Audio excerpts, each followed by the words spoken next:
Hola a todos, en este video les vamos a contar sobre el movimiento de los solutos.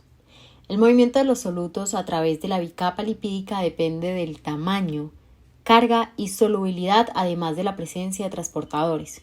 Los solutos atraviesan las membranas utilizando dos mecanismos, pasivos y activos. Primero, mecanismos pasivos.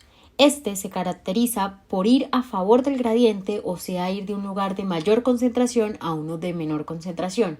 Además, en esta no hay gasto energético. Estos mecanismos a su vez se dividen en dos. Difusión simple, la cual requiere de gradiente y permeabilidad de la membrana para el soluto. En caso de los solutos liposolubles, solo se necesita gradiente de concentración, pero en el caso de los solutos hidrosolubles deben existir canales en la membrana de la célula para permitir el paso de este. Difusión facilitada. En esta los solutos se mueven a favor del gradiente, pero su movimiento está facilitado por una proteína transportadora presente en la membrana de la célula. En ambas difusiones se puede evidenciar la ley de Fick, la cual contempla el movimiento de los solutos y su velocidad de difusión a través de una membrana teniendo en cuenta las características de esta y del soluto. Es decir, nos expresa que la velocidad del movimiento del soluto es proporcional a la superficie de membrana y a la diferencia de la concentración, e inversamente proporcional al grosor de la membrana. Además de todo esto, hay que tener en cuenta la constante difusión de cada soluto. Ahora vamos a hablar sobre los mecanismos activos. Estos se llevan a cabo en contra del gradiente de concentración y por esta razón consumen energía. Hay tres tipos. El primero es el transporte activo primario, representado principalmente por las bombas, y un claro ejemplo es el mecanismo de la bomba sodio-potasio ATPasa. El segundo es el transporte activo secundario. Como le dice su nombre, es el transporte de un soluto que depende de un transporte activo primario. Por ejemplo, el movimiento de la glucosa en la membrana luminal de la célula tubular renal. Finalmente, endocitosis y exocitosis. Este es un medio de movilización de solutos de alto peso molecular como lo son las proteínas.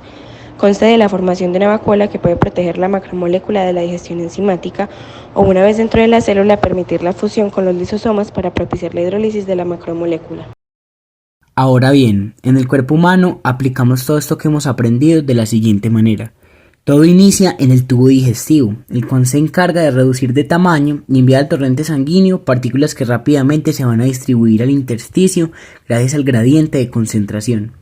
La velocidad a la que se difunden los solutos depende del gradiente de concentración, el tamaño de los mismos y la permeabilidad del endotelio.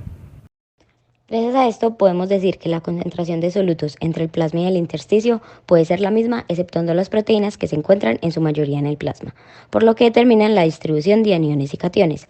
Debido a esto, la concentración de aniones es mayor en el intersticio.